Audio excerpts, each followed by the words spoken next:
азыр мисалы үчүн Америкада бул жасалма интеллект аябай өнүгүп, биз ошол жакка карап кандай болуп кетип ататындай кабар алып турушубуз керек да.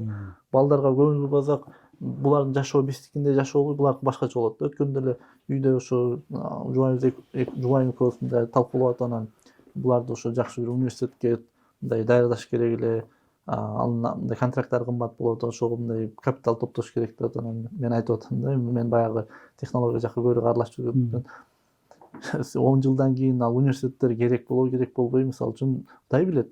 Ал вообще жоюлуп кетеби, ким билет. Анткени искусственный интеллект чыкты, мындан кийин ал сени мындай жекече өзүңүн бир агайың болуп бере алат да.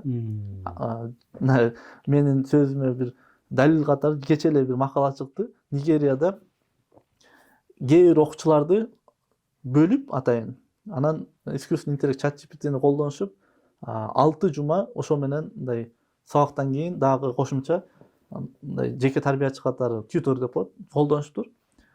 Ошолордун чыккан результаты тиги 2 жыл окугандар менен барабар болуптур да. 2 жылдык билимди 6 жумада эле тиги менен иштешип жетишкен да. Анткени искусственный интеллект мындай да, мисалы үчүн ал кээ бир суроолорду сенден сурайт дагы, ошого жараша сага мындай мамиле кылып, сени мындай сенин деңгээлиңди билип турган ошого жараша мамиле кылып сага мындай жакшы жардам берет да.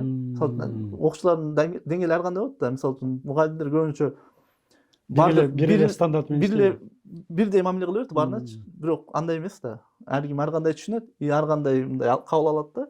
Искусственный интеллект болсо ошого жараша башында суроо суралышы мүмкүн дагы.